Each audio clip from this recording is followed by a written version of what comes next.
Hey, there's somebody. Joe Trey. What's up, dude? Pardon me.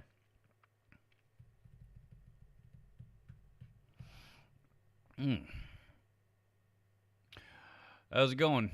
Anything good? Or have a good week? We'll give it a few more minutes and let some more people get in here. They always seem to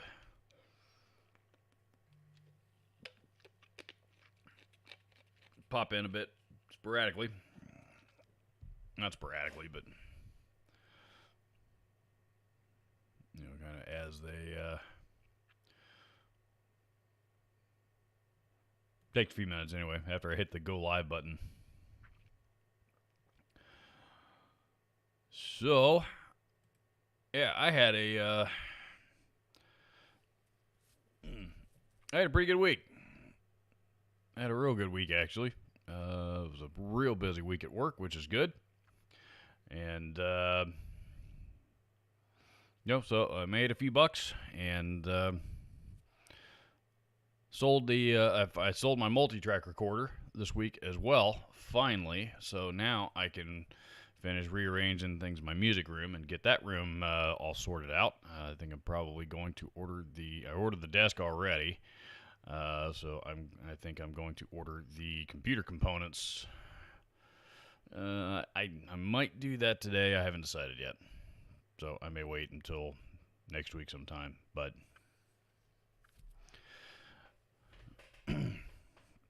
anyway, so that ought to be coming together sooner rather than later. And hopefully I can free up a lot of space. Which is the idea. And also why I listed a few pieces of gear for sale. Charles75N is here. Says hello, Robert, and those in the chat, which that's me and Joe Trey. So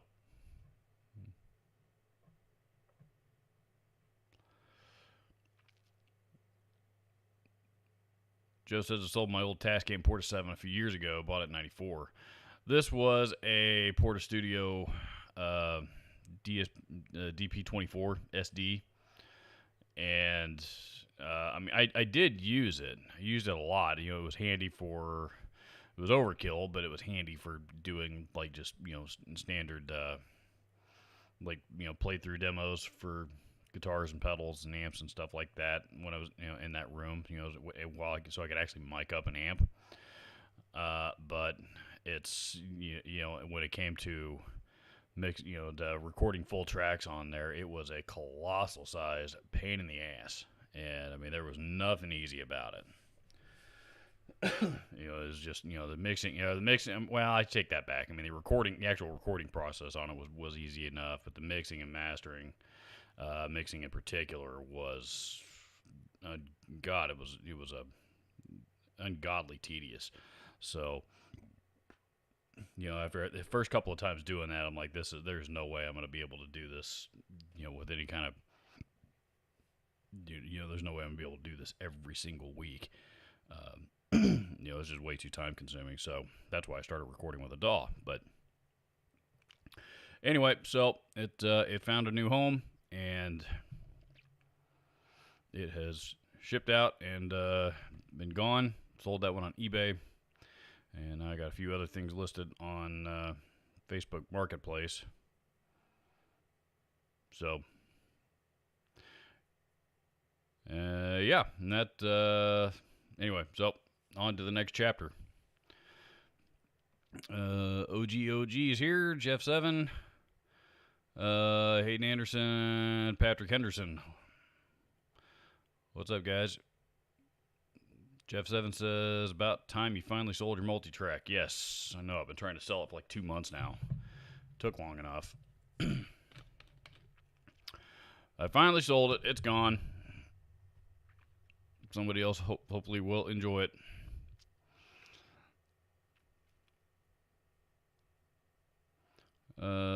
Hayden Anderson says, new subscriber from good old London town. Love your show. Thank you, sir.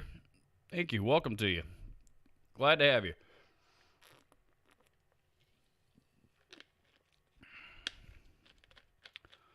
Lost a subscriber this week. I'll tell you, you guys will meet that dude in the next Know Your Troll, I'm sure. Douchebag. Let's see.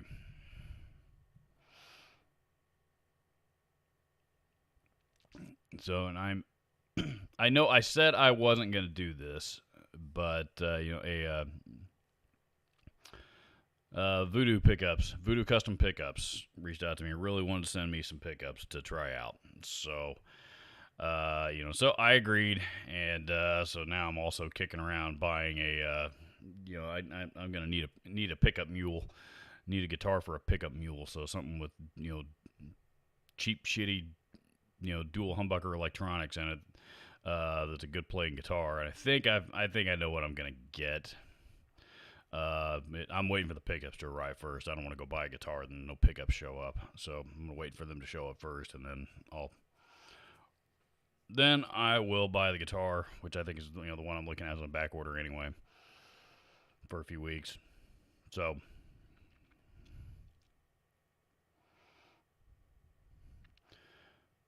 Joe Trey says, right now I'm just doing simple recordings. My Zoom H4n Pro that I bought last year. I did probably the first 2 years, at least. First 2 years of this channel, I recorded everything with a Tascam.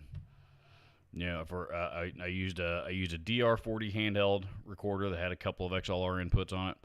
I used a DR40 for a while, and then eventually I moved over to the DR60 Mark II, which was, that one was designed specifically for DSLR cameras.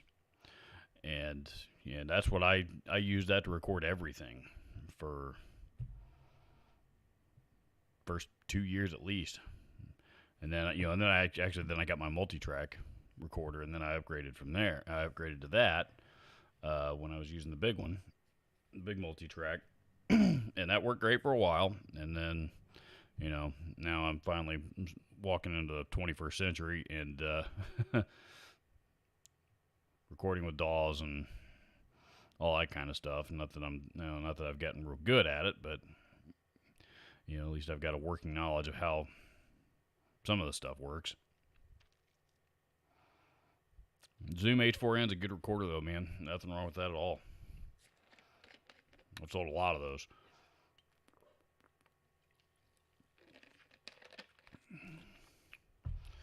Spooksil Joe says, hello, been looking at pickups for an upgrade. What's your thoughts on Planet Tone pickups? I like all the reviews and demos. Just looking for your thoughts. This is actually the first time I've ever even heard of them. I am not familiar with that brand at all. I don't know the first thing about them. Much less have any experience with them. Sorry, man. I'm not going to be the best resource for on that one.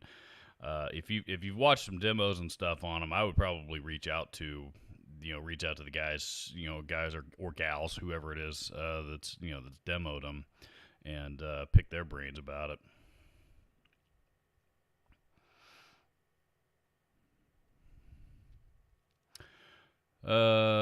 Patrick Henderson says, looking for an overdrive boost my 6505 MH. Right now I'm using a Joyo Tube Screamer clone.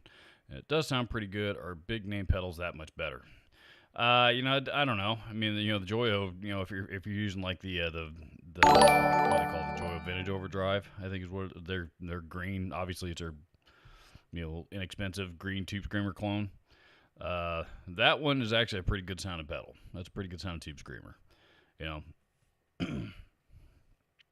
If you're talking about by big name, if you're talking about like Boss and Digitech and some of those, for Tube Screamer, Tube Screamer circuit, Tube Screamer style pedals. My favorites are I like the TS9DX, the Ibanez TS9DX. It's my favorite Ibanez Tube Screamer. The Bad Monkey, Digitech Bad Monkey is one of the best Tube Screamer circuits I've ever heard. Still, that thing kicks ass. And the High Wind Amplification Direwolf Overdrive, that one's real popular. That's also a that's a boutique pedal, and that one's a little pricier than the others. Of course, good old fashioned Boss SD1. That one's not. That one's like $60 brand new. And that's a great, awesome pedal. So, it just depends on what on what you like. With tube screamer circuits are known for that real sharp, that real sharp boost in the mids. Some people love it for that, and some people hate it for that. I'm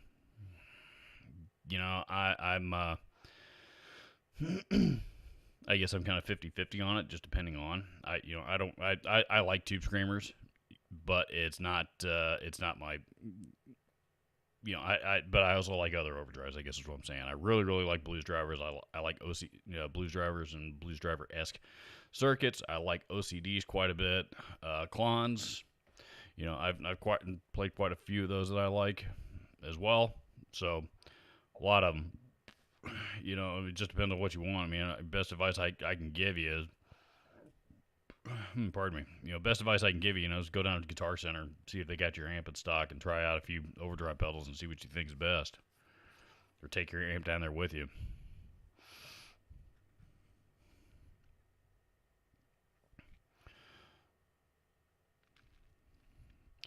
Constable Knight. Nope, I'm sorry. I'll get to that one here in a second. Sean Wise, Cubs fan 1, hit up the super chat already, and I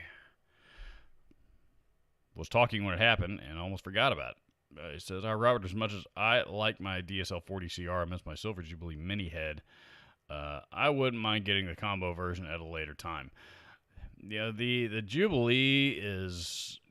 I mean, I'm a Marshall guy anyway, so I mean, I love. I love both of those amps, but the Jubilee is kind of a unique sounding Marshall. Those are pretty cool. Matter of fact, a buddy of mine that I sold him gear for years, and that guy rifled through Marshalls, and a fair amount of Mesa Boogies too, but primarily Marshalls forever. And he got a hold of I think it was a combo. Actually, I think it was a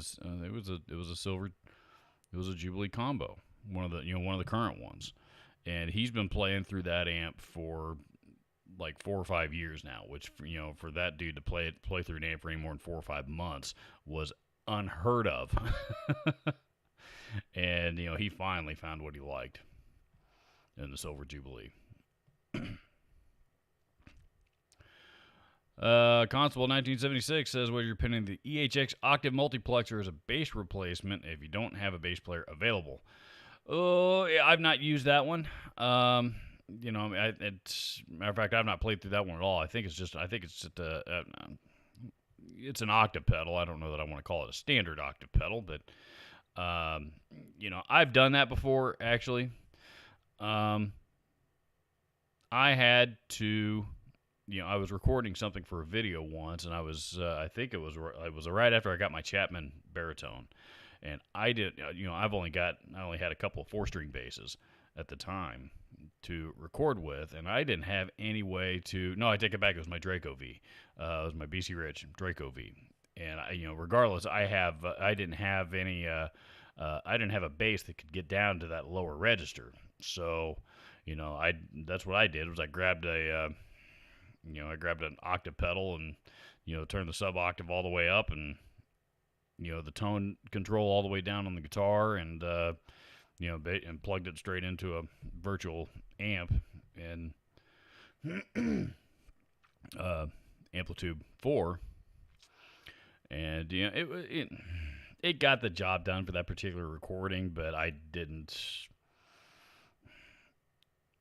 it got the job done, but I didn't love it, It wasn't my, it wasn't just didn't work out for me in that regard. Now that said, I've heard like the Boss SY1 synth pedal. That one I've heard guys play bass lines on their guitar through that thing, and it sounded killer.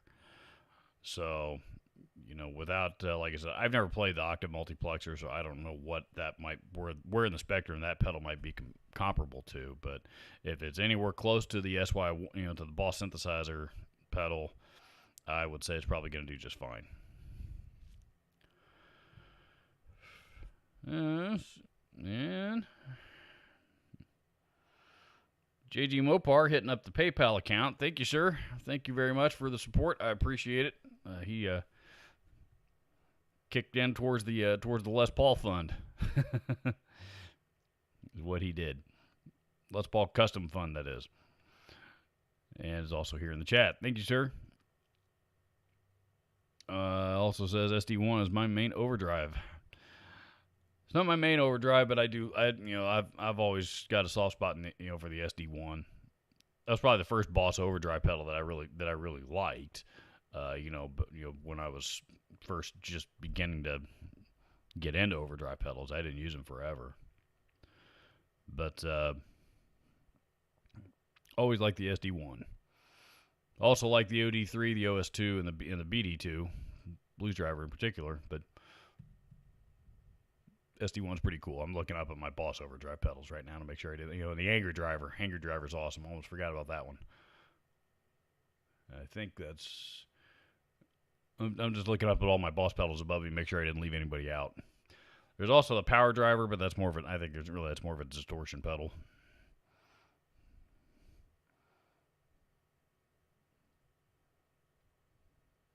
And that thing's weird.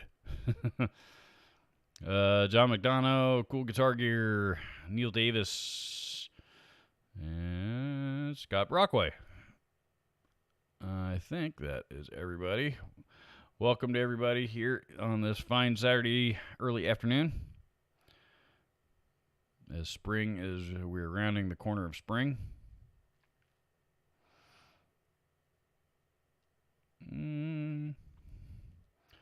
JG Mopar says Tube Screamer and a JCM 800 sounds good to me. Same. I don't even know that I would need the Tube Screamer for a JCM 800, but I love. I don't know that there is a better guitar tone on this planet that I've ever heard than a Les Paul plugged straight into a cranked up JCM 800.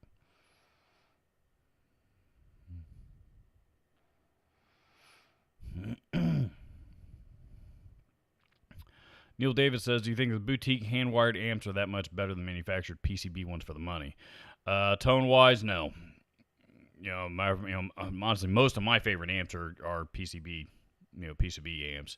I don't have to have hand-wired amps. Now, the one advantage to it is if a PCB amp goes down, like particularly the board itself, that's an expensive repair. Versus a hand-wired amp, if something goes down on it, it's usually really simple to repair.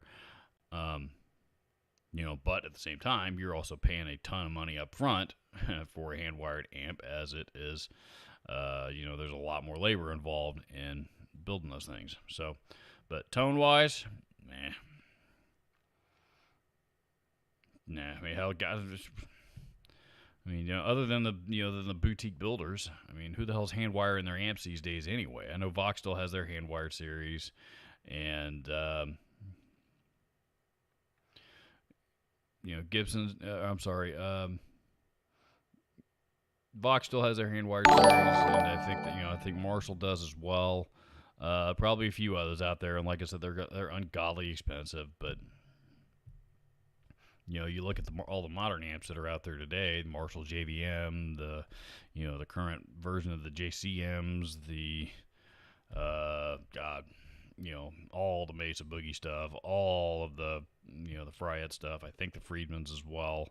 Those are all PCB amps. Friedman might be hand wired, actually. I'm not sure about that.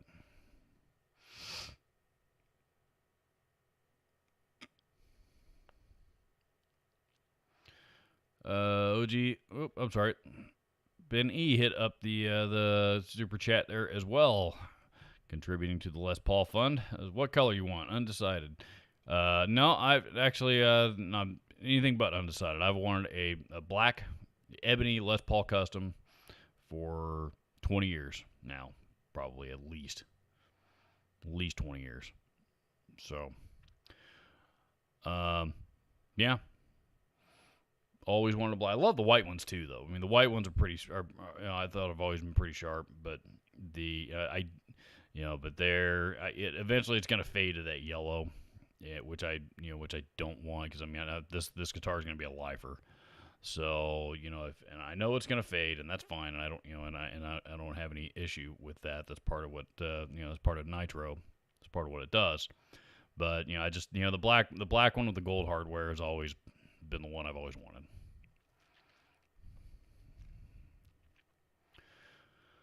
Let's see. Earth Quarker plumes.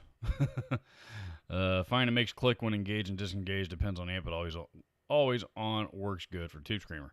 The plumes is actually a pretty good, also a really good Tube Screamer circuit. I know a lot of people that really like that one. I don't own one myself, but the ones I've heard, they sound pretty good.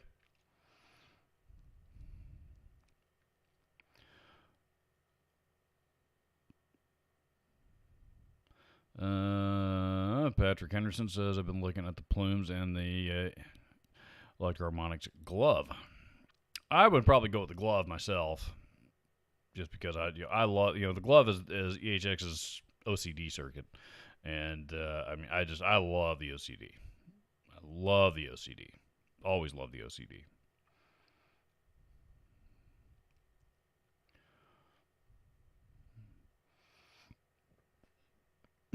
I don't use them on my. I have two OCDs. I've got a version 1.3 that's real hard to find, and one I really like. That one's definitely my favorite. And I've also got a 1.4 that for a while that's the one that you saw everywhere, but also still a killer overdrive. And they, I like them.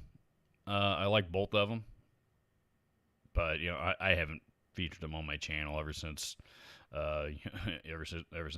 Mike Fullerton shot his mouth off on social media several months back and pissed everybody off. So, let's see.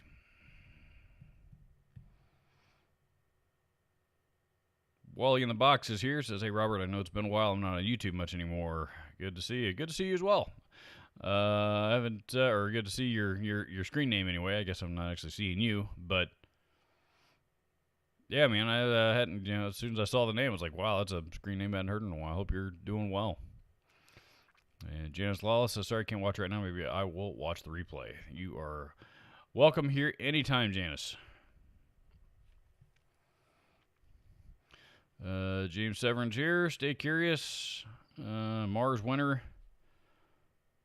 I think that's everybody for now. Stay curious says, can Friedman amps only be biased by opening up the amp? If this is true, why would they not make it easier? Again, I do not own a Friedman amp, and I've never cracked one open to, I'm not an amp tech, so that I couldn't answer that question, to be honest with you. There's a lot of amps out there that have to be opened up to be biased, and that's just part of it. As a matter of fact, there's not too many of them that have there's some that have a trim pot on the inside. You still have to open up to get to it. But most amps, I think just about every amp that I've ever owned has ever had to be open. Ever had to be biased from the inside to some degree.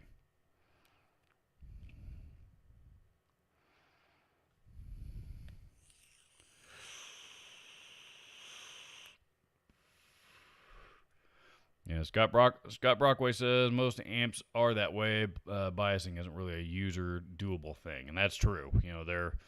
You got to be careful when you're biasing an amp. You got to know what you're doing. It's real easy to get you can get hurt pretty bad. If you touch two electrodes to the wrong two components. That can light you up pretty quick. So 100 watts, that's a lot of power.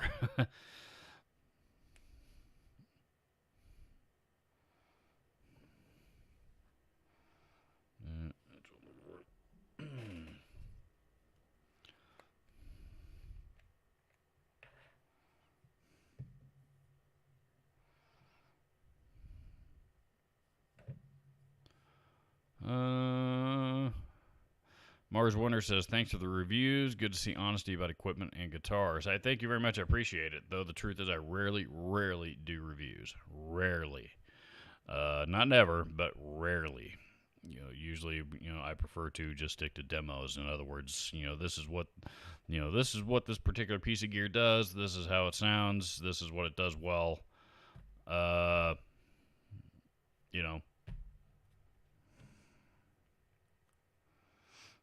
And that's the extent of it. Versus, this is the particular piece of gear in question. This is what it does. This is how it sounds. It does this really well, but I wish that it did this better. I wish it had more of this. This part about it really kind of sucks. I generally try to stay away from that side of it, and the reason why is because number one, I think it's kind of negative. And I don't like to be. I don't know. I don't necessarily like to insult a negative opinion, or not insult, but insert really any opinion of mine too much. Unless it's something that just glaringly sucks. Like that stupid, that shitty glary guitar. That was a review, and that one, I just, the same thing with the Coloss GT6, man. Those things just had so many things going on with both of them. I just couldn't ignore them, and to ignore them would have been, that would have been a bigger knock to my own personal integrity than, than not, than anything else, I think. So, but yeah, I try to be honest. Usually companies that that reach out to me and want me to demo gear for them. That's usually the very first part of the conversation. Is hey, I'm happy to demo anything that you want for them, but my opinion is my opinion. You don't get any control over it whatsoever. Period. End. And the truth is, as much, there's been a lot of talk about YouTube, and I hate this. God, I hate this fucking term, but YouTubers being, paid shills.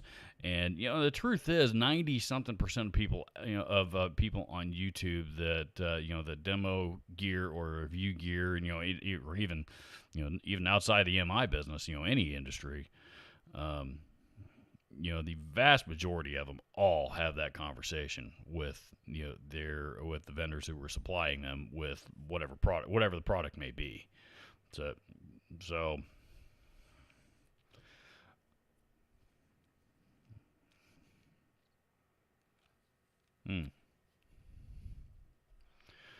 Break Gear in the super chat says, you didn't dig the ZVEX Fuzz Factory. How could you? Undescribed dislike. Just kidding. That pedal is very idiosyncratic. I absolutely hate the Fuzz Factory. You must be new here if you're just now finding that out. Pretty much everybody knows that I hate the Fuzz Factory, and because I hate the Fuzz Factory, and because I was vocal about hating the Fuzz Factory, ZVEX actually hates me, near as I can tell, anyway. I've never spoken with him directly, but he did leave a pretty telling comment on that video.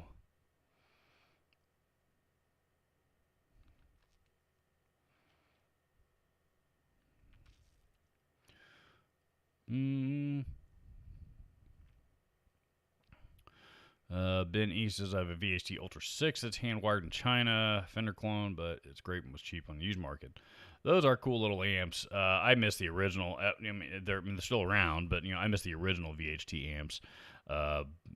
Before they sold the name, because whoever was that bought the name, they went from high gain, full 100-watt,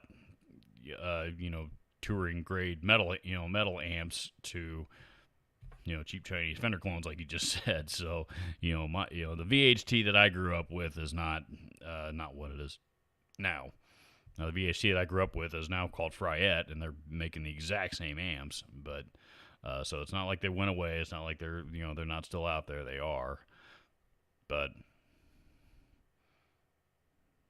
yeah, it as a longtime fan of VHT amps, the new stuff. I don't want to say it makes me turn my nose up at it because they do sound good, but it's just not my old VHTs.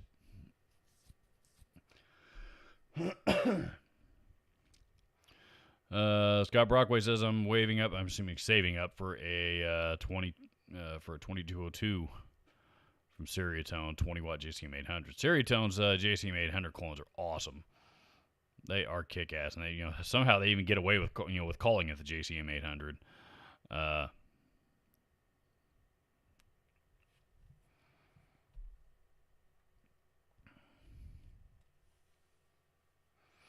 don't know how they're able to do that, but apparently they are.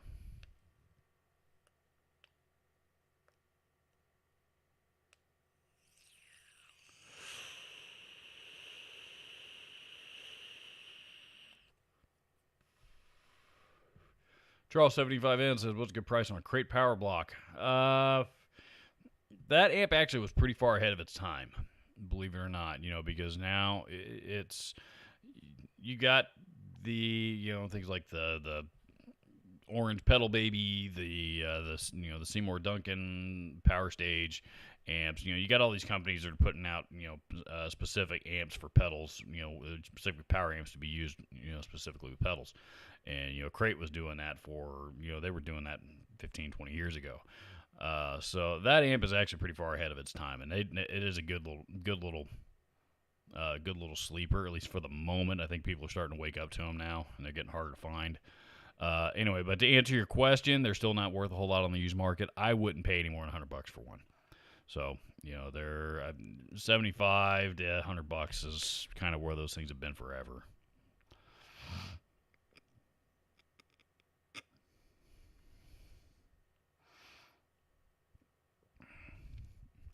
Ben E says, if I could get the aged white Orville Les Paul Custom cheap, I'd settle, but that time has passed. Maybe I need a custom. I need a custom fun. Well, it's this is. This is like that's the guitar for me. That is the guitar that I've always wanted my entire life, and not my entire life, but for last 20 plus years. Anyway, always wanted one, so it's. I have an Epiphone Les Paul Custom, and it ain't the same, So I'm not willing to settle for anything, for anything cheaper. Matter of fact, I don't even want a used one. So I want mine brand new in the box. I put all the scars on it.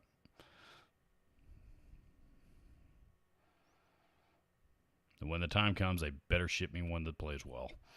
Because I'm going to be pissed if they don't.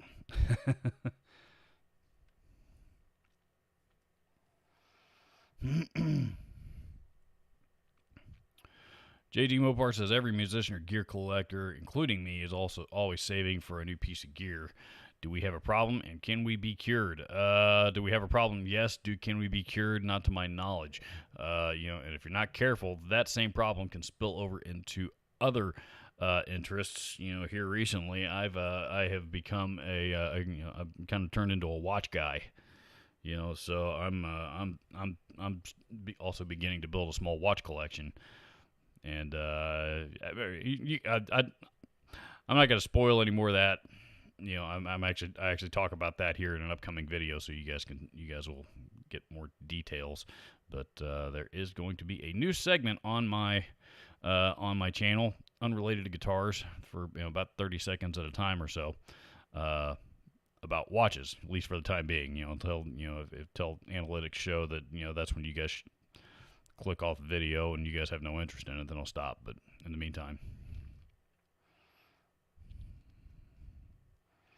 I know there's a few of you people who watch this channel who also have an interest in watches. If my wife is watching this right now, then she's, I know she's rolling her eyes at me because she's been making fun of me ever since.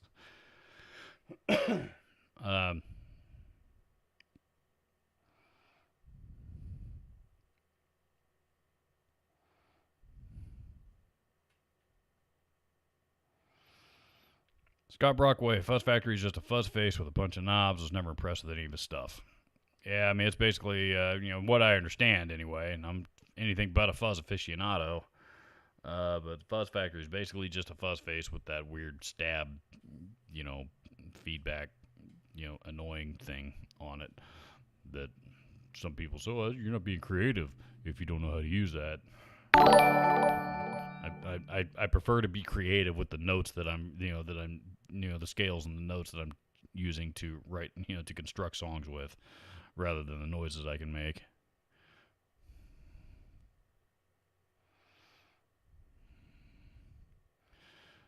Break here says, I've been here a while. The comment section on that Fuzz Factory vid was massive. Was a massive salt mine. Not everyone's going to like every pedals, dude. That was in the super chat, by the way. But yes, you are correct. Not everybody's gonna. I would never. I mean, if you guys don't know this, I have literally received death threats over that Fuzz Factory video. Literally received death threats. If I ever get the opportunity to go to NAMM once the NAMM show starts coming back, I am scared to go because of how some people have. I have just become the ire of these Fuzz Factory fanboys, I don't know, whatever it is, man. Guitar players that can't get laid, basically, I guess, near as I can tell, who like those things. But okay, that's not true. But regardless, I have received, I've literally received death threats over that video, and there's some of these people are fucking crazy enough. I am scared to death that one of these somebody's gonna see me and pull a gun on me or something at the NAMM show just because I made fun of their favorite fucking fuzz pedal. So yeah, I don't know.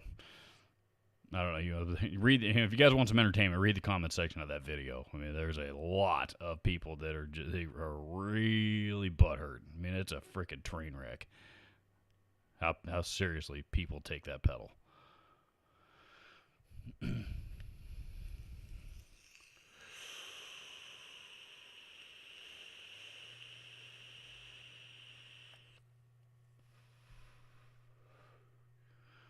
OG says, why I don't really trust reviews anymore. I don't understand the thing why you wouldn't trust a review. There seems to be this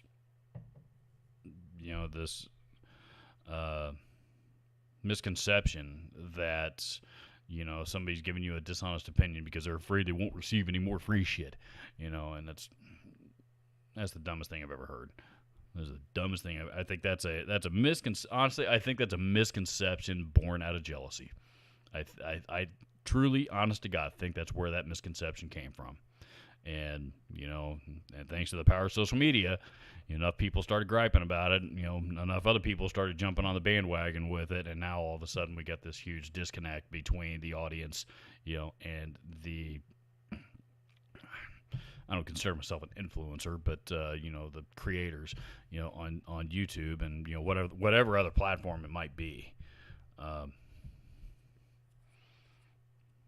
So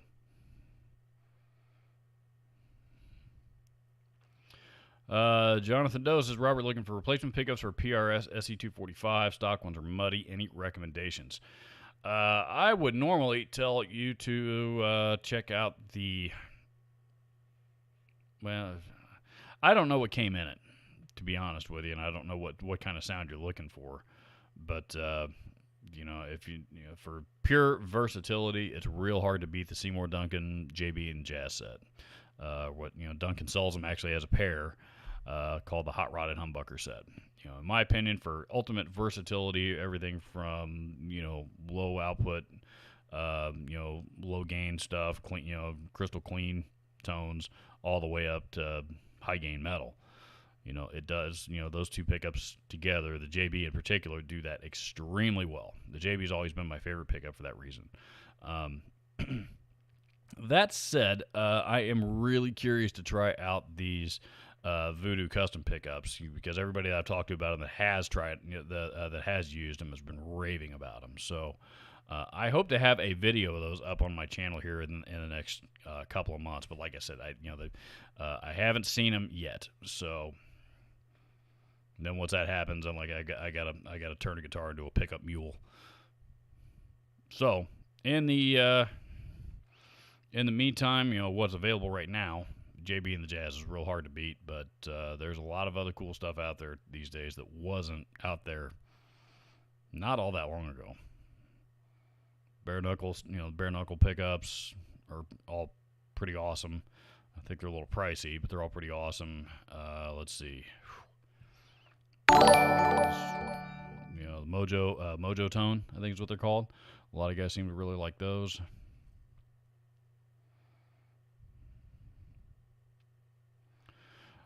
JG Mopar says, what is the worst term, YouTuber or social media influencer? Oh, God. I don't know. I don't like to be called either one of them, to be honest. I'm sure, there's plenty of people that, that will. I mean, the term YouTuber has become a pretty common term, even though I hate it.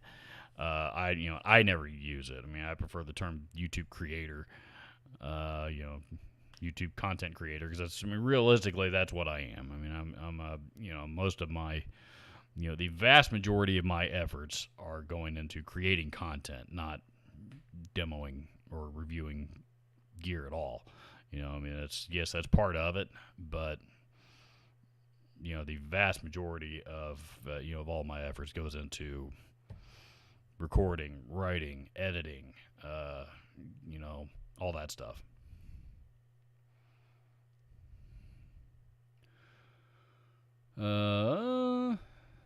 Let's see. Oh, there's a super chat. Break here in the super chat again. Being awfully generous today, sir. Thank you very much. I assume you're a sir anyway. Threats over pedals. Don't fear internet losers. I get threats as well. People most likely to do anything won't write you about it, or don't write you about it. That's scarier. Yeah, I suppose that's true too. Yeah, I don't know. That's it's a fear that I probably shouldn't have, but at the same time, I'm human, so I'm human. I've also been stuck inside for the last year. I don't see too many people these days. Dave Escobar is here. I meant to say hi to you here earlier. I don't know if I got to it before I got distracted. Not distracted, but went down. Anybody that leaves a super chat, I always try to go down and answer that immediately. Captain's Cog MTBMX says, you ever played a Marshall JTM 30? I have one from the mid 90s 210 combo. It's been a long time. I think I played. It seems like there was a head version of that I played, but I might also be confusing that with the JCM 600. For those of you that are, that remember the JCM 600, because that one was pretty short-lived. I think I have. I seem to recall one came through the store when I was there once upon a time. I don't remember much about it. I think it was just a situation I didn't have much of a chance to plug in and spend any time with it. It came in on a busy Saturday, and I think somebody else had it on layaway almost immediately, so I didn't really get to spend any time with it at all. But if somebody snatched it up that quick, though, it's probably pretty good amp.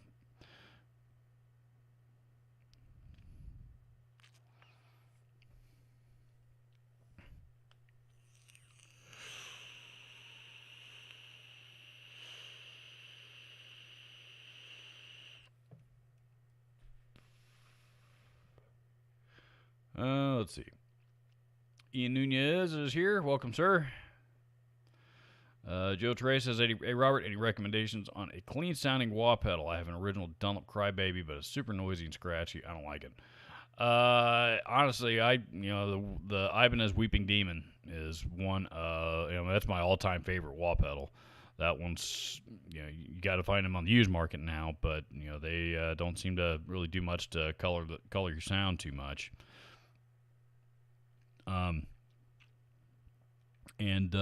Some of the Morleys actually are I thought were pretty clean, like the Bad Horsey. either the old version, one of the older versions, or the new 2020 version. I think it was a really clean sounding wah pedal for the most part. So you can turn it up and on that one in particular, and you can make it sound dirty, but you don't have to. So yeah, for me, those are my favorites. Oh, and the full tone Clyde. If you like wahs with toe switches on them, I don't, by the way. I prefer switchless wahs, but if you have to have one with a toe with a toe switch on it, the full tone Clyde Deluxe is also pretty kick ass. It's pricey, but that's a killer wah pedal.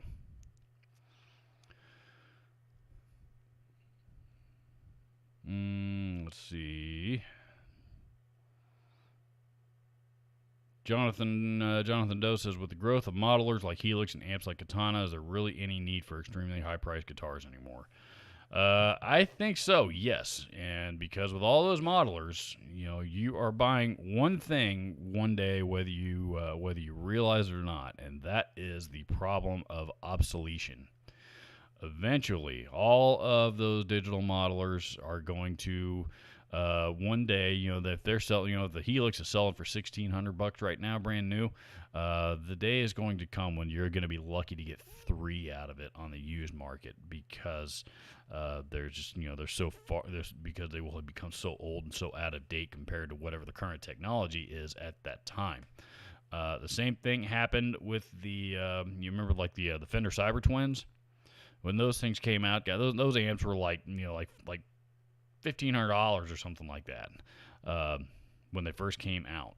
And I remember selling one after they'd been out for several years, and Fender dropped the price on them eventually to like $1,299. I think was $1,299 or $1,399 is what I remember selling. The highest I remember selling them for. Those things are worth maybe $200 now. Because the technology in them now is so old. It's so old, and there's so much better stuff out there. Let's see, what else? God, like some of the older Line 6 processors that are on the market. Some of the older Boss modelers, modeling processors. Like the Line 6, the original Pod. Or not the Pod, but like the Pod, like the Live XT, the Live X3. Or what are they called? XT Live, X3 Live. That's what they were called. Those you can find dirt cheap. Even the Pod HD, the Pod HD stuff, which was the later generation, upgraded technology version of those. Those are, the rack mount version I think is still made for some reason, which is, surprising to me. But the rest of them I think are all gone. And yeah, so. So is there any need for really extremely high priced guitars? Yes, there is. There's also always going to be a need for middle and budget guitars as well. But purists are always going to want to have high priced expensive guitars just because they're expensive. And as long as there's a market for that, companies are still gonna keep making them. Regardless, Schecter is still gonna keep making high-end $3,000 and $4,000 custom-made USA custom-made guitars, for those people that want them, even if it's only people in their artist roster. That's not true, but I'm just using it as an example. But regardless, they are still going to keep making $3,000 and $4,000 custom shop guitars, even though their $700 CR6 sounds and plays just as nice as the expensive ones. So.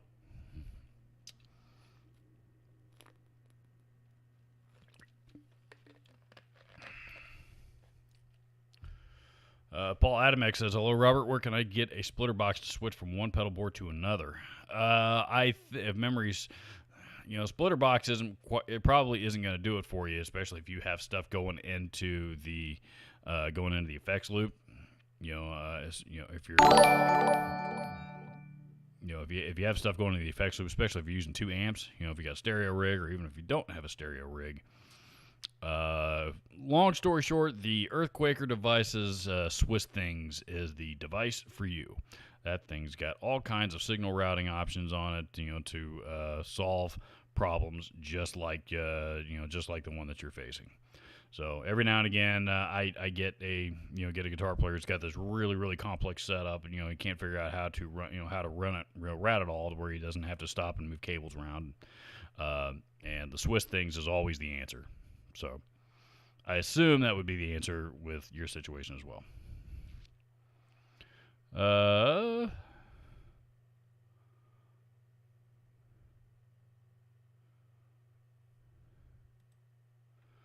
Let's see.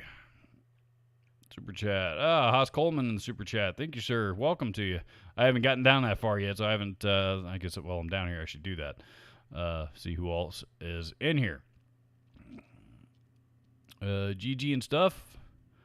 Let's see. Andrew Conkey, Haas Coleman, of course, and I think it's everybody for right now. So, welcome to all of you. I'm still. You guys are typing faster than I'm talking. So, let me see if I can speed things up here and get caught up with you guys a little bit more. I like for you guys to run a little bit ahead of me so that I don't have to, so that I don't get caught up down there at the end and all of a sudden, everybody's out of things to talk about.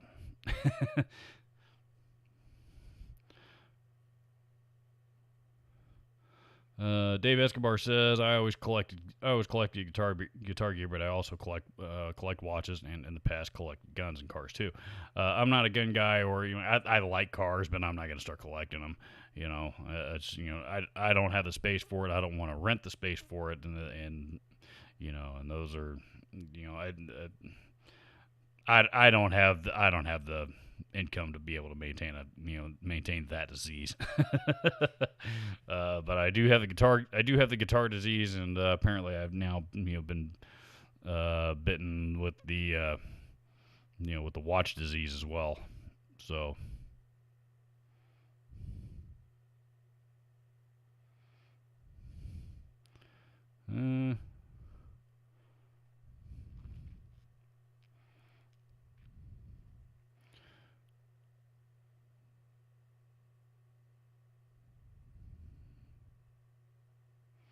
Scott Brockway says, when I need to make squealy fart noises in a song, I'll be sure to borrow Fuss Factory. Yep, there you go.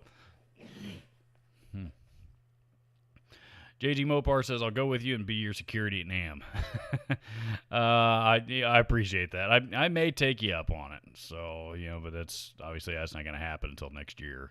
So, unless, I don't know, they'll probably have Summer NAMM this year in Nashville, which is a lot closer. I can drive there.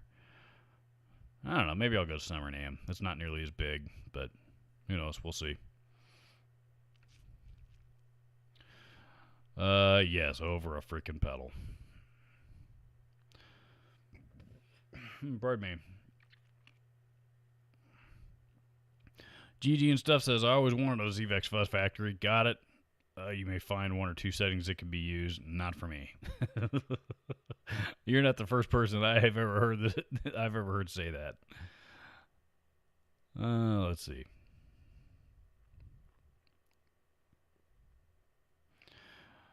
JG Mopar says, those people don't scare me. And that's, normally they wouldn't either. But here's the thing with being on YouTube. I mean, I get friend requests on Facebook from people I've never seen or heard of all the time.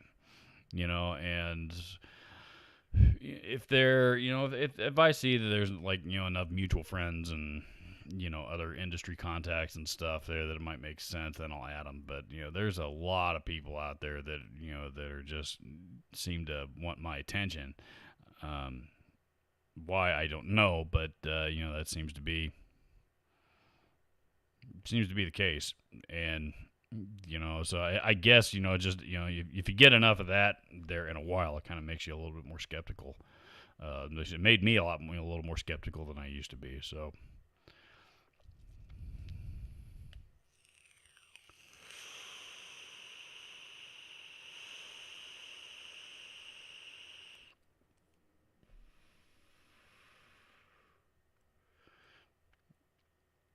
Dave Escobar says, I like fuzz, but I don't particularly like the fuzz factory either. In my opinion, fuzz is sound best with strats, fuzz face for Hendrix tone, Bender for Led Zeppelin tones with tellies, etc.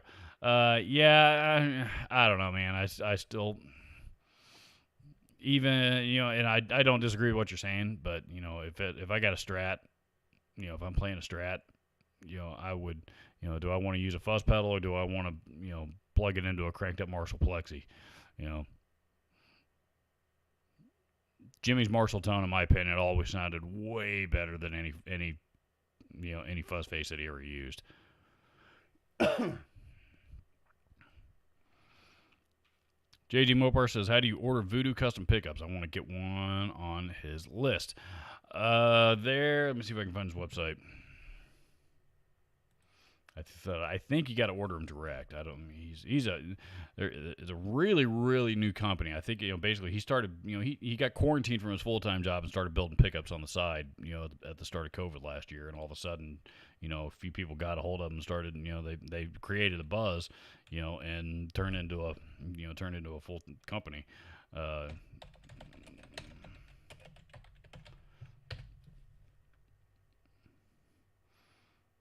Yeah, they're at voodoocustompickups.com. Here, let me. I'll show you guys what I'm looking at.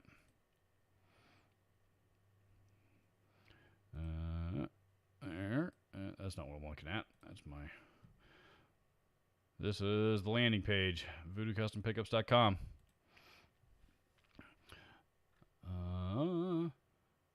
It's a pretty decent, really nice website actually for being as new as he is. Go to products. You know, there's again. Very new company, so, you know, keep that in mind. You know, there's some of these categories are still empty. At least they were when I was looking at them last week. But you know, you got the horror series. He's, you know, the Pennywise. You know, you can see they're you know, they're priced right around what you know what the big name brand competitors are at. Maybe even a little less than that. But the Pennywise is one that I'm interested in. The Signature Series and the Alchemist is the other one. This is a signature for Greg Campbell of Angry Tones. Angry Tones Riff Clips, I think, is the name of his channel. And this is the signature model for Luis Torres. You guys know who those guys are. There's one other one. I don't think he's got the. There's one other model I don't think he has up here yet because he's still kind of testing it out. And that's pretty cool right there. I gotta admit, that's pretty awesome. Halloween 2020 Voorhees and Hellraiser A8.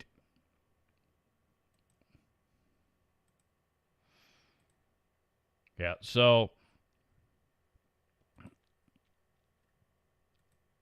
but there's one, what I was going to say is there's one other pickup model out there that he doesn't have it on the website yet. I think it's still kind of in the prototype stage. He's supposed to send me one of these as well, but I forgot the name of it, but it's a ungodly ridiculous. I think it said it was 40K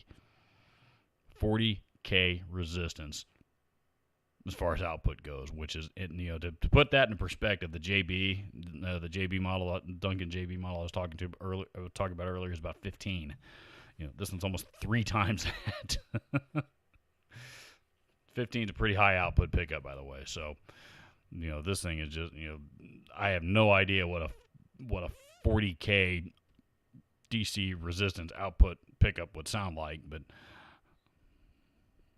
anyway, but yeah, that's his website. So, you know, and near as I can tell, you can order straight from there. Or at least you can contact him direct from there, and he can get you hooked up.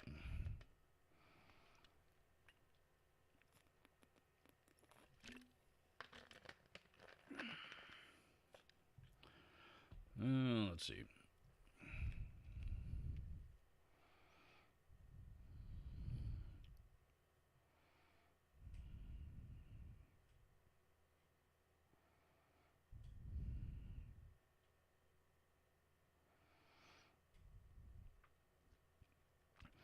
GG and Stuff says, I saw your vid on the paid gear mess. I think that vid by Shane was BS. An effing joke. Bunch of baggers crying. I agreed with just about everything you said in that video. I agreed with just about everything everybody in that video said. I don't understand what I don't understand what may have been BS about it at all. I mean, it was pretty cut and dry, and he was also, hammering out, some of the legality stuff about it that a lot of creators don't know about.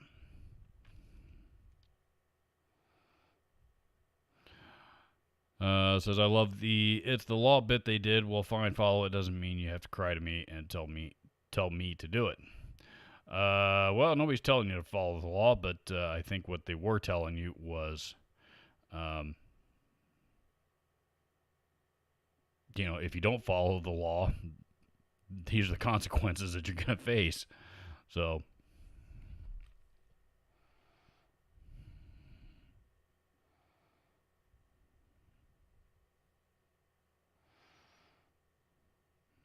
let's see.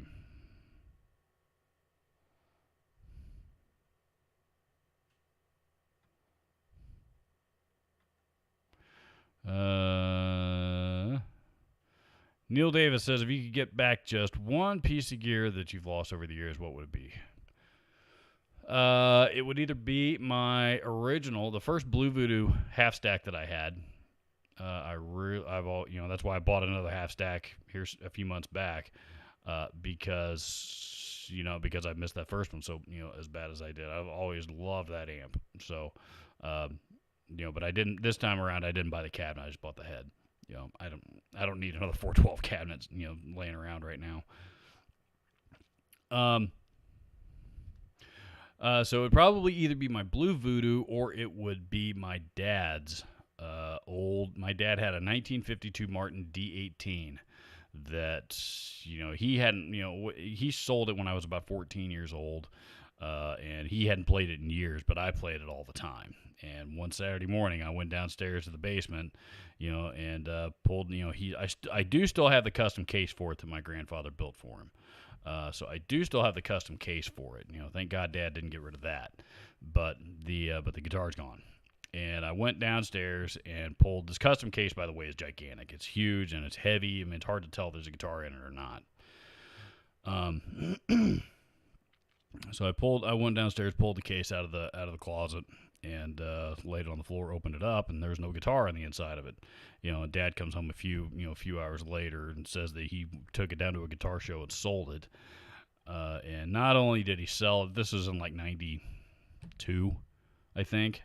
And that guitar in 92 in that condition was probably worth every bit of $3 or $4 grand. Probably worth every bit of 8 or 10 now. And he sold it for $800.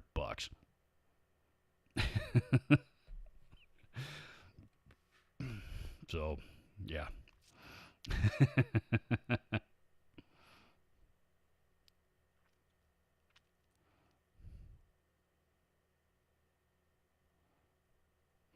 Yeah. So if it were me, it would be probably one of those two things, either the Blue Voodoo or my dad's old Martin D18.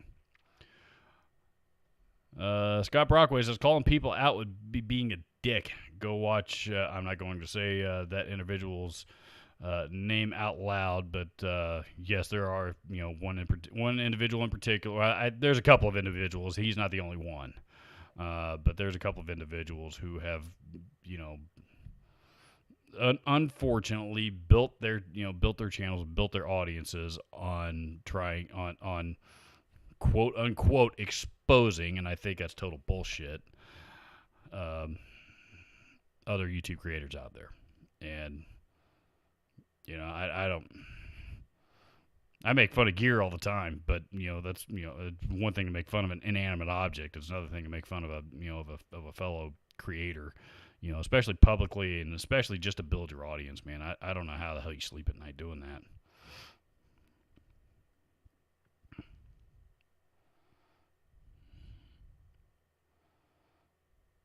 Andrew Conkey, God damn it. Andrew Conke. Hey, Rob. Nope. Not reading the rest of that comment. Haas Coleman is $850, a good price for a very clean JCM 900. If it's a Mark III JCM 900, maybe. If it's a dual reverb, like I have, or if it's an SLX, hell no. That is way too much for either one of those. Mark IIIs are the hard ones to find, and those are the most desirable. They look kind of like a dual reverb, and they're two-channel amps, but they don't have onboard reverb. They don't use, unlike the dual reverb, they don't use the diodes for their clipping stages, which some people hate the dual reverb because they say it cheats by doing that. Again, I think it's stupid, but regardless. The JCM 900 Mark IIIs are the most desirable, and those might be worth $850 by now. But if it's one of the other two, I wouldn't do it. Not for that money.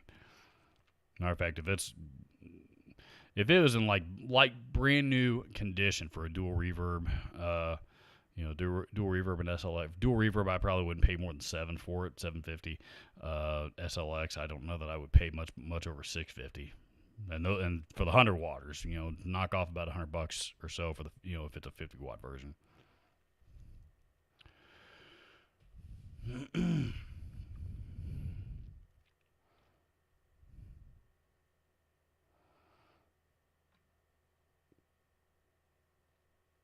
Let's see.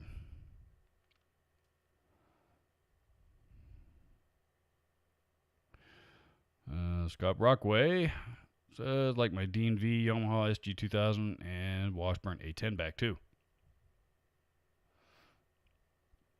The Washburn A10s are cool. The Yamaha SG guitars are awesome. I like those quite a bit.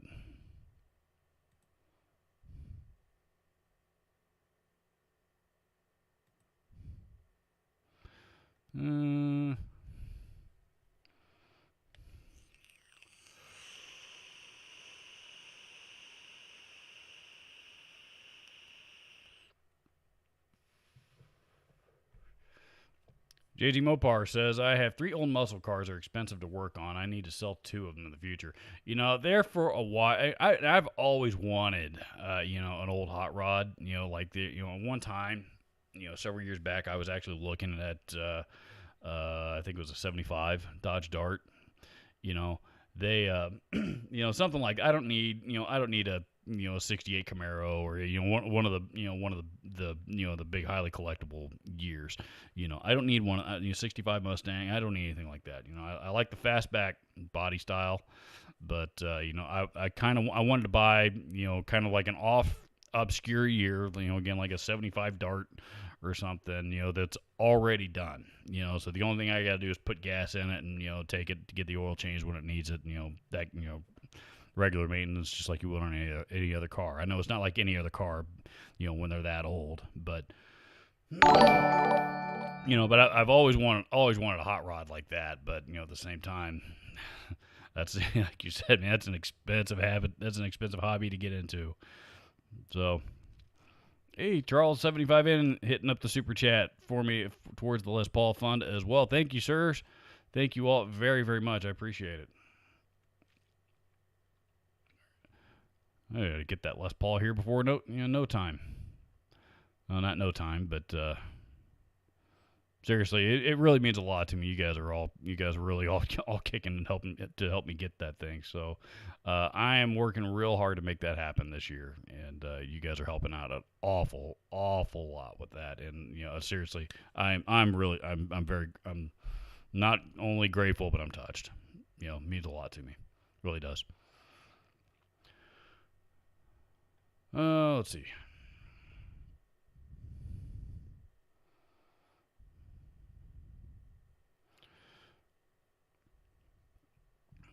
JD Mopar says, I deleted Facebook months ago. It's too crazy and too much fighting. Yeah, I'm curious if there's been an experiment or a study conducted on how social media over the last several years has maybe changed people's mindsets. I mean, Yeah, I'm not gonna get into the details, but my best friend since childhood. He and I, me and this guy have been friends since we were 5. You know, blocked me, deleted me on Facebook, and we haven't spoken in months now over, uh, over a disagreement on his part. Not that I agreed with him, but I'm not gonna. It was over a disagreement. I'm not gonna get into the details. It's kind of a sore spot with me, but yeah, 40 years we've been friends. 40 years, and just like that, I mean, I'm still. I don't lose sleep over much, but I've lost sleep over that.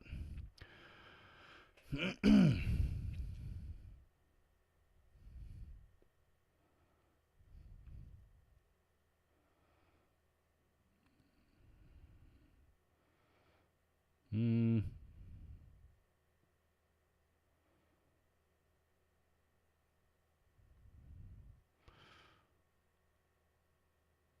James Severin says another great custom pickup winder is a company called Diachi Custom Pickups. I have their Vintage 2S, Vintage 2s, one of my Les Pauls, and they are fantastic. I did I did a demo for another pickup company here about a year. Oh God, now I can't remember the name of them. I haven't seen anything from them since. Honestly, that video didn't do very well. Let me see if I can find it.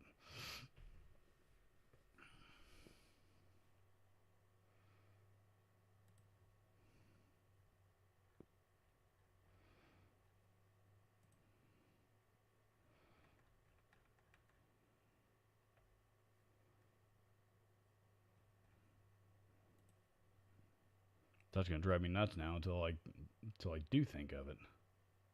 Took me forever to get that done because I had to I had to have the pickups uninstalled out of one guitar and put into another, and it was a kind of a big.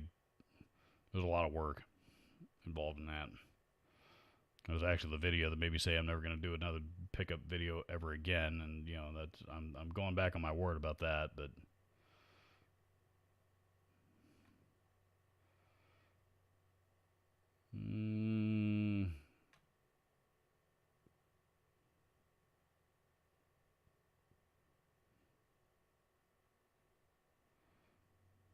Yeah, where the hell is it?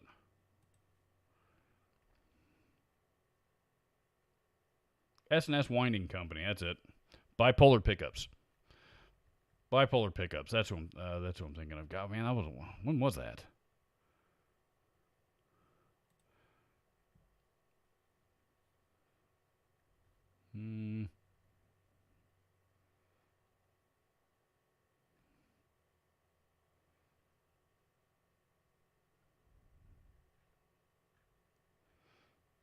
There's one reason why that video didn't do very well is somehow I managed to make it 24 minutes long. That was stupid of me.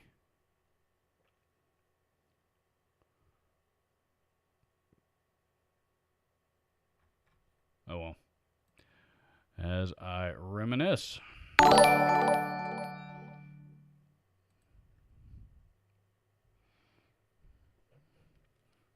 Anyway, but they sent me a set of Strat pickups that went into an old Squire Strat that I have, and they sounded pretty good too. So, look into Bipolar Pickups. They may have what you're looking for.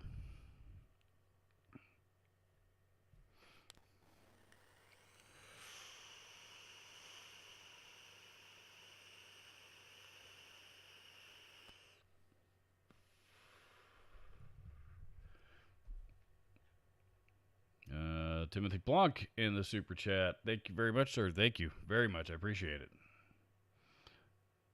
You guys are showing a lot of love today. Ian Nunez says, best thing about my Wampler Velvet Fuzz is you can make it not sound like a fuzz. The guy that designed that pedal is actually a good friend of mine. And, he uses fuzz and uses distortion, and he uses overdrive, and he wanted a pedal that could cover all those bases really well. At least that's my understanding. So Wampler make great pedals.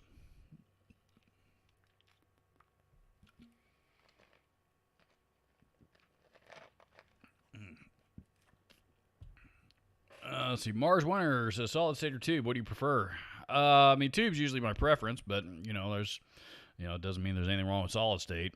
I like to think that I proved that with the video that I did here about a month or so ago on the crate head, the old crate solid state head. I was able to get some pretty good sounds out of that, and it's a hybrid amp. But not long before that, I also managed, thanks to Dave Escobar for scouting this deal for me. But I picked up a Marshall Mode 4. It's got a tube preamp, but a solid state power amp and 350 watts. The thing's for all intents and purposes, it's a solid state head. It sounds killer. Some of the Randall solid state heads are, Randall have always been known for making great solid state amps, I think. Particularly back in the 80s. I mean, that's all Dimebag played. And, and the current, I think most of the current stuff is also still really, really good sounding.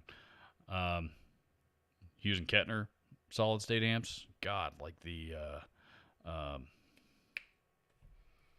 what's his name? What the hell's the name of that amp? Black Spirit. That one's all solid state, and they just came out with. Now they're starting to break that one down into like sub amps. They just came out with the near what I can tell. I haven't dug into it too much yet, but from what I can tell, they came out with a really small solid state head that is the metal portion of the Black Spirit, and it's like $300.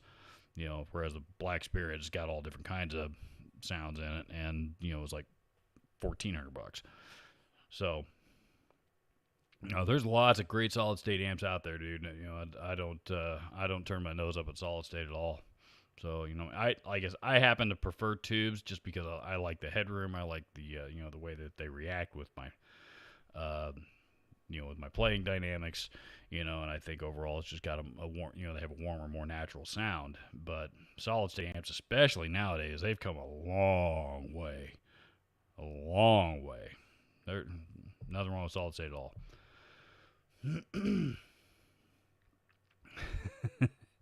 Jonathan Doe in the super chat says custom Les Paul charity fund. Save the headstocks. I'm afraid to say this because I don't want to jinx myself. I've never broken a headstock off of a guitar. If that's the first one that it happens to, I am going to probably jump off a cliff.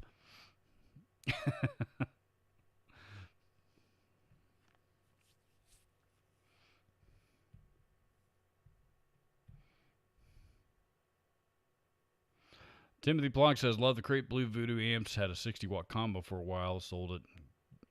A gear mistake. Yeah, I mean, I don't, when I sold mine, I don't consider that a mistake because, I got a very fair price for mine. Number one. And number two, at the time that I had, I was just tired of it, man. That was the only amp that I owned at that time, and I wanted something different. And, at that time, it just didn't make sense to keep it. So, so I dumped it. I didn't dump it, but I sold it. And,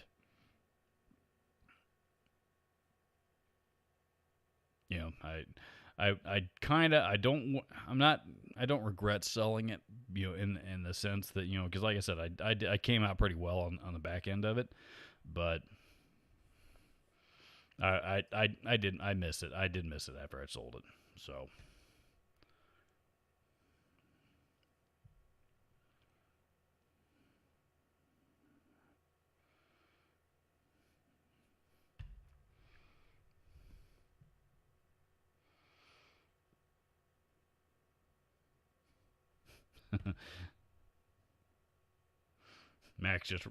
Guitar Max just replied to a comment I left on his channel this morning.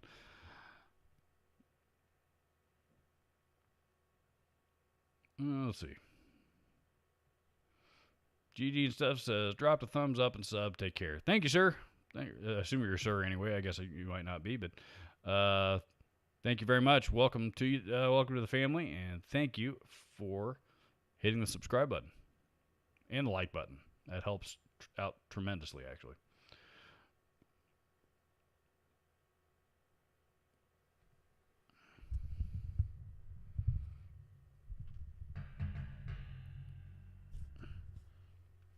I love this microphone, but it's huge, and I just realized was covering up half of my face in my shot.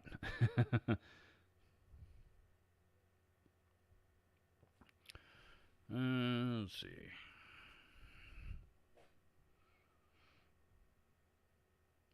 JG Mopar said anyone like the Mighty Might Motherbuckers. I haven't played any of their pickups in a long time. I know their guitar necks were okay. They're not they weren't they're not Warmoth, but if you needed a replacement neck on a Strat or something, relatively inexpensively, you could do a lot worse than a Mighty Might. Stay Curious says, can you tell us a story what happened to Monster Cables? I don't know what happened to Monster Cables. I know they're just now making a comeback. So I don't know if they went out of business and somebody else bought the name and revived them. I'm not sure.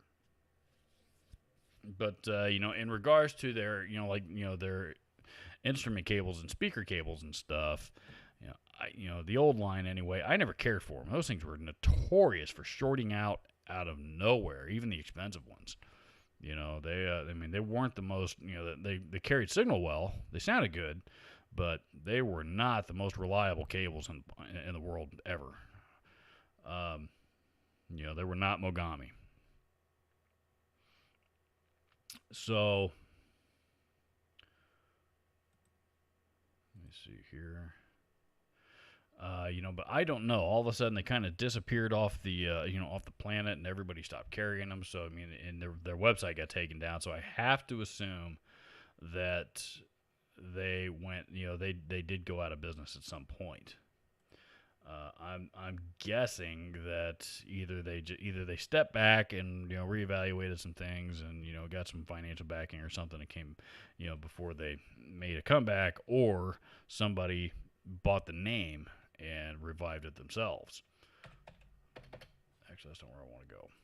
But I know I saw them on the new versions.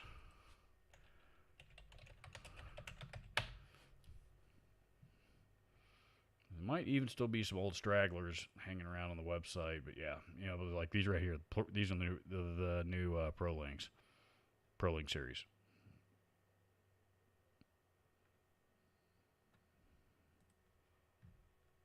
So they're back, and that's obviously a new design from what we knew 8-10 years or so ago.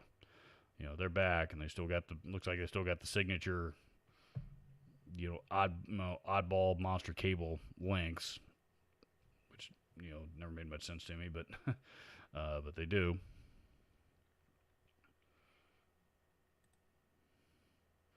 But new packaging, original design, legacy look, dependable. Well, original design, that's scary.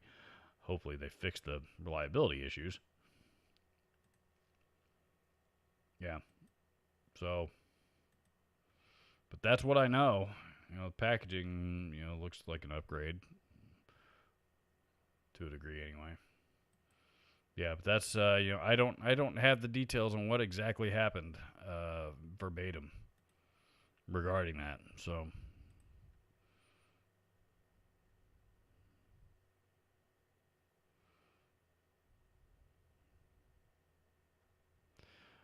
Robert thinking I may go with the /Seymour Duncan pickups. Sustain. If you are referring to the /Alnico 2, with I think it's called the Alnico 2 Pros, whatever they're called, or the Alnico 2 /. I can't remember exactly what the name of them is, but he always used, before they came out with his signature version, he always used the Duncan Alnico 2 Pros. And those were like a moderate output pickup that I always thought were kind of like real similar to I don't like a 57 Classic, or maybe even a little bit closer to like a Burstbucker or something like that. Slash isn't a real high output pickup guy. But they came out with his signature version, which are slightly hotter than the ones the actual Alnico 2 Pros, I think. But they're EQ'd a little bit differently too, though. I think they do sound different. Good pickups. I mean, I've never met a Seymour Duncan pickup that I didn't like.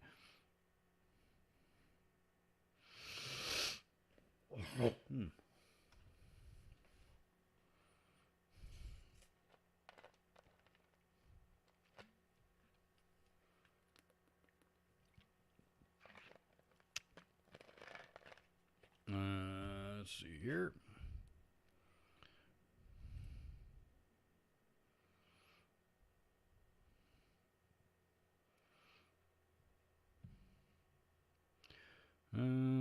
Jonathan Doe said, I love my Roland Blues Cube stage 60 watt.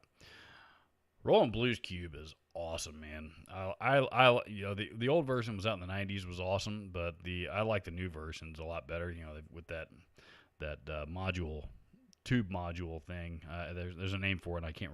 The name escapes me at the moment, but you can play them as is, but in the back, when you look in the back up underneath, there's a slot that you can plug this proprietary. They make these proprietary module things that look like tubes, and you plug those things in, and it completely changes the sound of the entire amp. The entire sound is completely changed. And there's a couple of different. What the hell is this?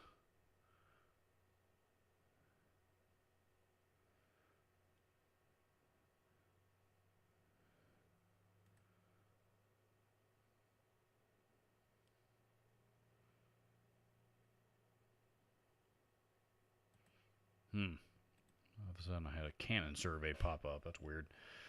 Anyway.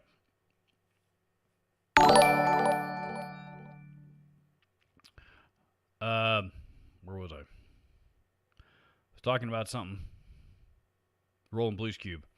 But those little two modules, I think there's an Eric Johnson signature. Is it a Robin Trower signature? There's a couple of signature versions. Tone capsules, that's what they're called. There's a couple of signature versions that are out there as well. Anyway, it's really, really cool technology. So they just came out with a big version of that, big combo version of that amp, like a 100-watt combo or something. I should hit up Boston, see if they'd let me demo that. That'd be cool. Yeah, Blues Cube's a great amp, man. Not a high gain amp at all. I mean, you're not gonna play metal through that thing without any pedals, but great amp.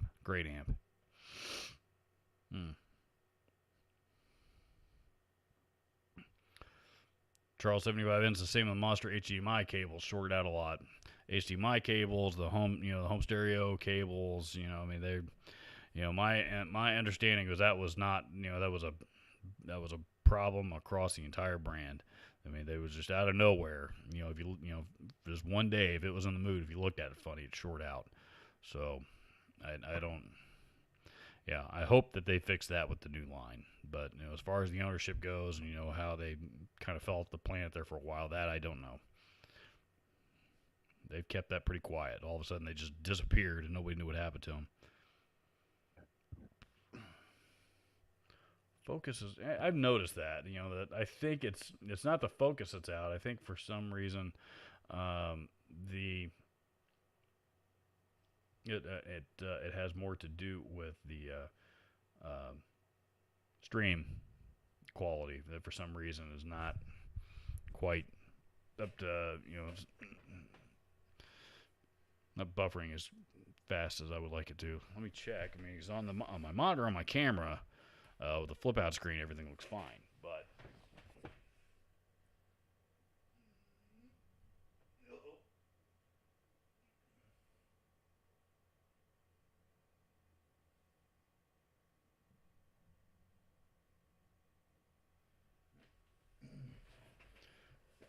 You guys also just saw me record about 5 or 6 seconds of video by mistake.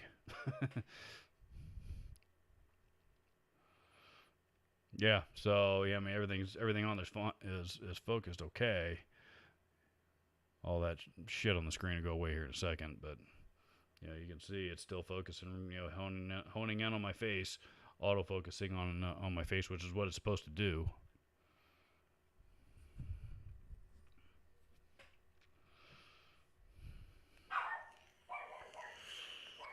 Uh-oh. Zoe heard something outside.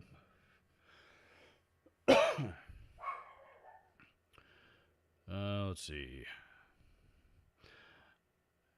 Dave Escobar says, "Remember the Seymour Duncan convertible amp? I had a change. I'm assuming a chance to get one on the cheap, but past that month I spent my hobby fund. I don't know. I don't remember those. I've never seen them. I don't think the Seymour Duncan convertible. Doesn't ring a bell. What is it?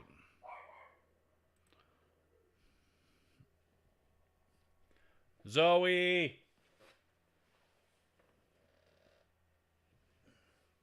Zoe! Meant to hit the mute button on the microphone and realized I didn't do that at all.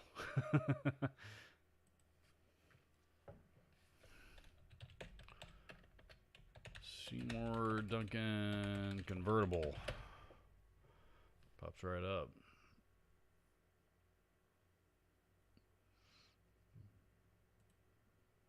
Nope, I'm not familiar with this thing at all. I've never even heard of this thing. If they're out there, it looks like an 80s model. Something they made back in the 80s. Looks like an 80s. It kind of looks like, almost in the direction like what a Mesa Mark III or something would have looked like back in that time period. Combos, head versions, rack mount versions. 112, head and 412. Even had Seymour Duncan 412 cabinet for it. Looks like 2 rows. I'm assuming 2-channel.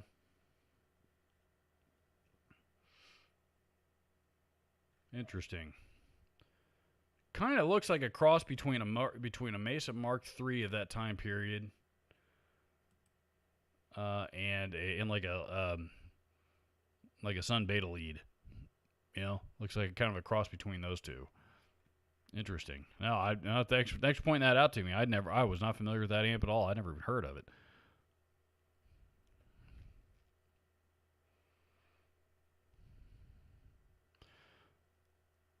Jonathan Doe says, now it's really out of focus. It was okay before. See, to me it looks better. It looks about the same as it did before. Was it? Oh, shit. Nah, maybe not.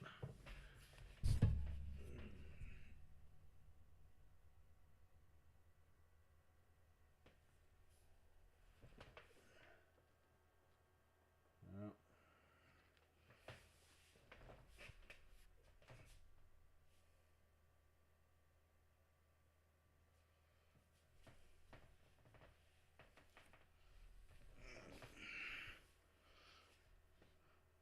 How's that? Any better? It looks a little...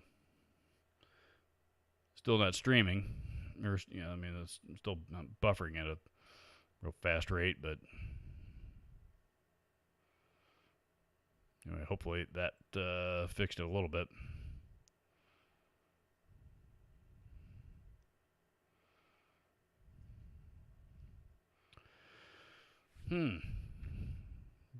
Joe Trey says it was never fuzzy until a few weeks ago. It hasn't been clear since. That is bizarre. I didn't even know that. Yeah, I'm looking on my on the flip out screen on my camera, and everything looks fine. Let me see.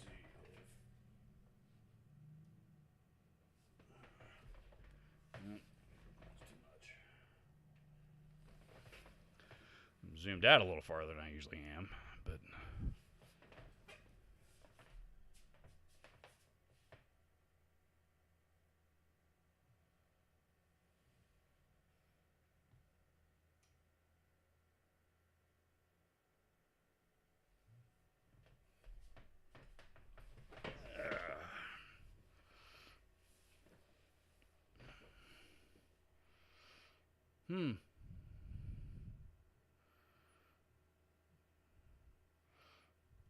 Oh well. Good as it's going to get for now, I think.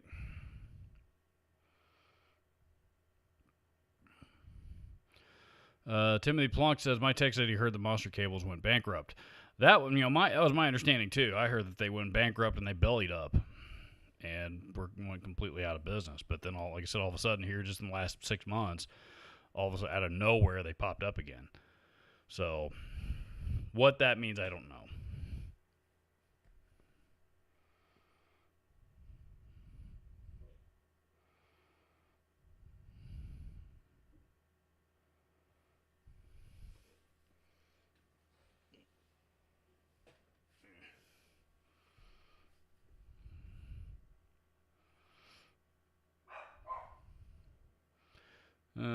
Dave Escobar said, I said flavors instead of tones. I'm getting hungry.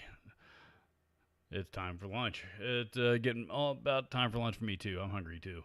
I'm gonna fire up the grill for the first time this afternoon. I think I've got a couple of steaks and some sweet peppers.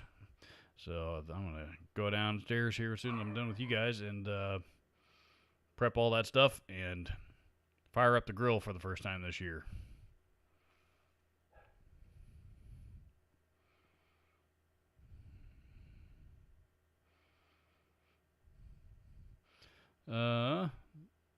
Timothy Blanc says I've used Planet Waves cables, priced low to high without any problems.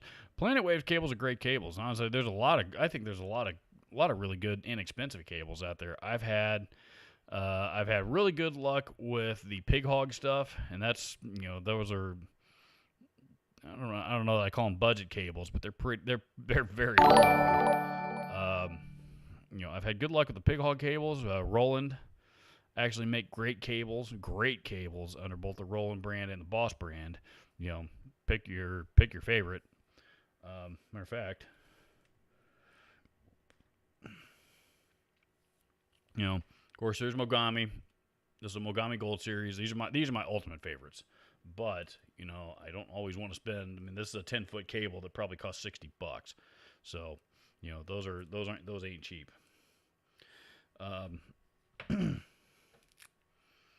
There's a Pig Hog cable that I mentioned just a minute ago. That's a Pig Hog 6-foot double angle instrument cable thing. That thing probably costs about $12 or $13. This one that's just a live wire Advantage series. That's Guitar Center's brand. Those actually have are pretty good cables. And this is a mic cable version, but that's a Roland XLR cable, and their instrument cables and everything are all just as nice as this one. And last but not least this is actually the HOSA, what do they call this? The Pro Series. Most people you guys are probably all familiar with the the inexpensive line of HOSA cables because they've been around forever, and they're kind of like the go-to. If you got like a little 6-inch patch of cable, that you need to run somewhere, and you can go to anywhere that sells cables, and you're probably going to find a 6-inch HOSA cable, that's going to fit your needs. But they also have a series of pro level cables for musicians, and that's what this is. This one actually came with my Boss Wazacraft Metal Zone. If you guys remember, if you weren't following my channel at that time, a viewer actually sent me a Wazacraft Metal Zone. Been a couple years ago now, I guess. But I still have it. I love it. It became one of my favorite pedals instantly. But the retailer that he bought it from also included a free HOSA cable, which is how I got this one. And 2 years later, it's still holding up, man. Seems to be a good cable to me.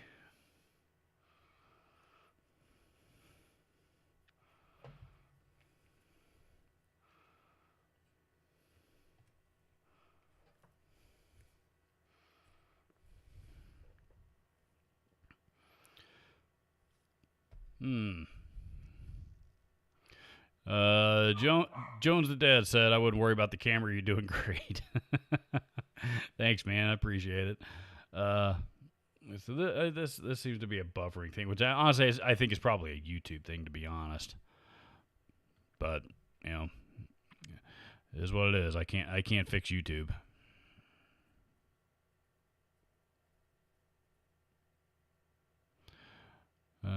Most of you are saying still in good shape, so I'm gonna leave it alone.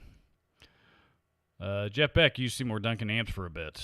It doesn't surprise me. I mean, Jeff Beck and Seymour Duncan have a pretty long history together, like friendship, personal history. But at the end of the day, though, I mean, is there anything that Jeff Beck hasn't used? I mean, he's known for playing Strats. He's known for playing Tellys. He's known for playing Les Pauls. He's known for playing Marshalls. He's known for playing Fenders. He's known for, I mean, he's just all of the the major brands and stuff. He's known for using it all. I mean, I think Jeff Beck is as much of a gear whore as any of us. So.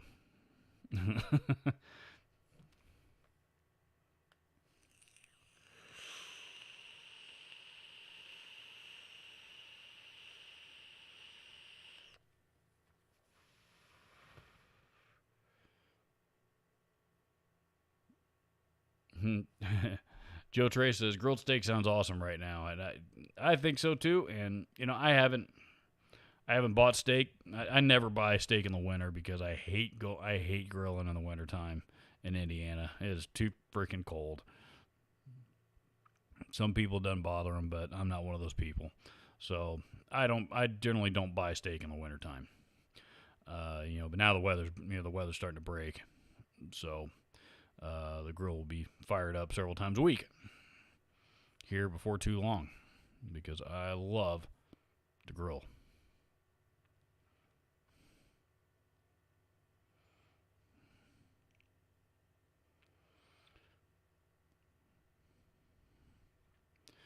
JD Mopar says my old Spectraflex cable is 28 years old. I used to gig with it. It's still good. I think I have somewhere. Maybe I finally retired it. But I had, or is that it? That's it. I do still have it. This is a 6 foot. This is a 6 foot cable, a Soundflex by Rapco, is what it is, and it also has there on the side of it where it says Carmel Music Center and their phone number. Carmel Music Center is still in business, by the way. But when I grew up in Carmel, and that's where I took guitar lessons, and that's they sold me that 6 foot cable, and it's I still have it, and it still works. So and, it's just an old Rapco that been around, it's been around forever. I've lost count of how many amps that thing's been plugged into, and how many pedal boards I've used it on. Good, just a good get the job done cable.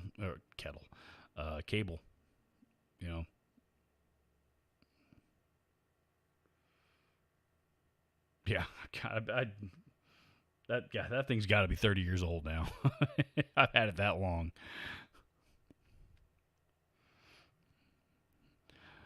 Let's see. Ian Nunez says, "I think grilling sounds like a good idea today." Well, you're in the same city that I'm in, so it looks pretty nice outside here on my side of town.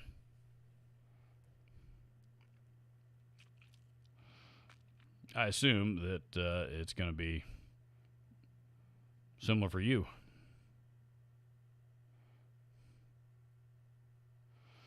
Dave says, "I love grilling all year." You're in Colorado. That actually, you must not. Well, I guess if you're in Colorado, cold weather doesn't bother you. You're probably used to it more out there. Here in Indiana, though, I mean, it's mild to blazing hot. Probably 3/4 of the year, and then when winter hits, all of a sudden the bottom drops out, and and it's the frozen tundra, and it to the point. Some days you got a real windy day. I mean, it hurts.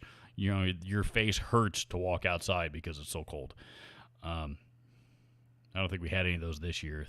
I think I don't think anyway. But anyway, we get a lot. We get all 4 seasons. To the extreme here in Indiana, and So, me being originally from Texas, and being a warm weather guy, that's why I don't.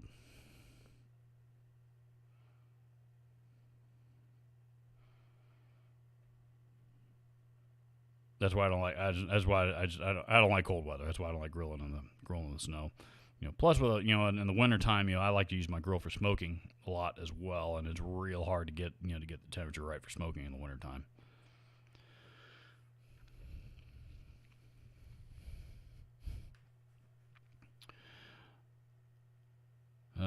Jonathan Doe says Blues Cube Tone Capsules.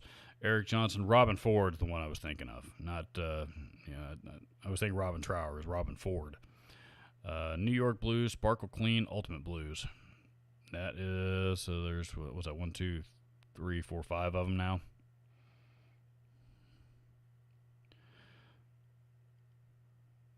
Mars Winter says, how many girlfriends wanted to strangle you with it? Referring to my old 30-year-old cable. Whoa.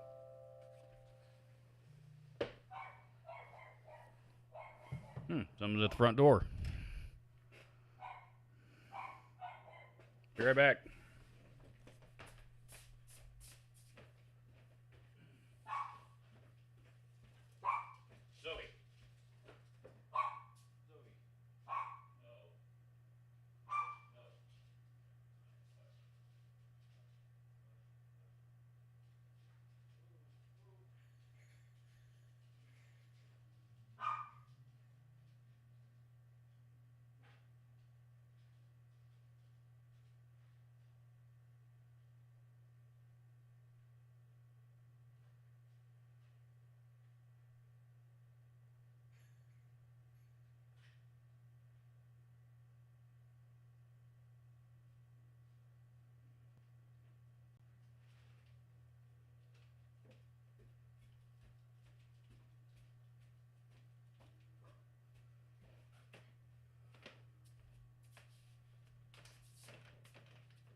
Sorry about that. Gear delivered for a demo next week anyway. However, okay, is that all it was? Let me make sure. It was the Amazon dude.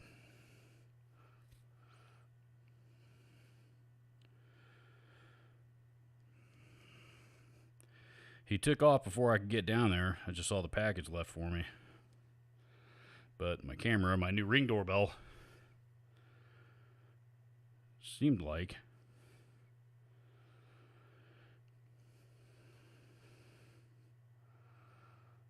All right, yep, that's all he had. Yeah, he just rang the doorbell and bounced. I don't know why. Oh well. Cool.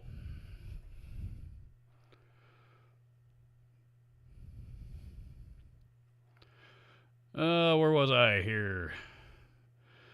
Joe Trey says, my grill caught fire last year and the knobs melted off. I need a new one soon. Last year Mrs. J let me spend the money on a new grill, so I went Weber this time. I went with a Weber Performer Deluxe, and it's about $500, $550 or something like that, and it is awesome. And, because I didn't want to be, the last couple of grills I've had, I've gotten 2, 3, 4 seasons out of them tops before they rust out because I kept buying cheap ones. And this one, on the other hand,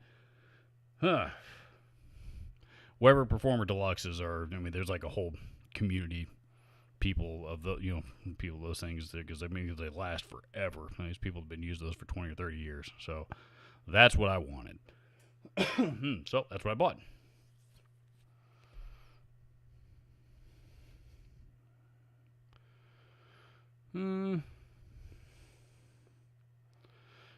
OG says Canadian prairies. I know cold. 2 seasons here. I'm never gonna live in Canada, dude. I don't care. You know, some company up there could offer me $1 gazillion a year to go work for them, and you know, there's no way in hell I'm moving to Canada. Jonathan Doe says UPS for your new custom Les Paul already. No, that was just a pedal. What's in the package? I'm not going to tell you. I'm going to keep that a secret until I do the video.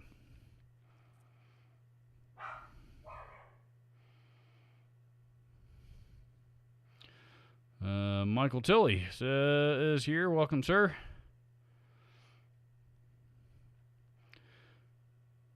Mr. Blue is here as well. Joe Trey says Weber's what I plan on getting this time. But you know, I'm talking get the charcoal grill, you know, the kettle grill. Weber gas grills suck. If you're gonna go gas, don't get a Weber. If you're gonna go gas, then stick with oh God, I don't really use gas grills much anymore. But God, what the hell is that one that I did have there for a while? Is it a char griller? I think the char griller gas grills are pretty decent. Maybe, I don't know. I'm a charcoal guy.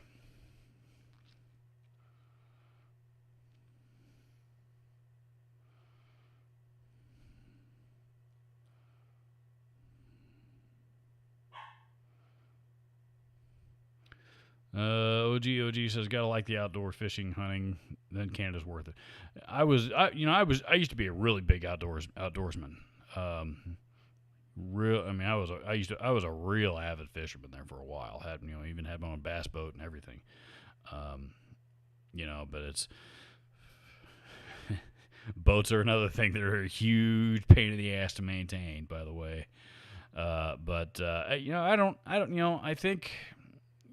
Honestly, I think what happened was I got into the guitar business for a living, and I was devoting all of a sudden, my drive for music and everything involved with it was suddenly renewed, and I had that's what I started, that's what I threw all my energy into. So when that happened, I kind of just migrated away from fishing in favor of playing guitar, and haven't gone fishing in a while. I need to. One thing about fishing, it is real relaxing.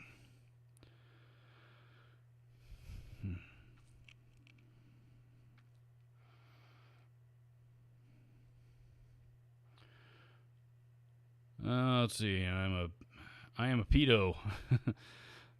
Says, hey, Robert, have you had a chance to try out the Nathan Larson Signature Explorer? I really think Nathan did nothing wrong and needs to be set free. I don't know who Nathan Larson is, to be honest. I keep hearing that name come up here in the last couple of weeks, and, what is...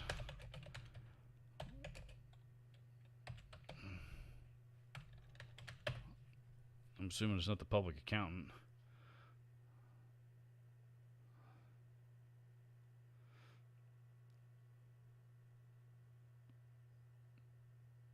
Pedophile, Nathan Larson, that guy.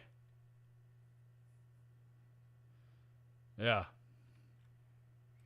So in other words, you're just trolling. Okay, yeah, that's what I thought. Douchebag.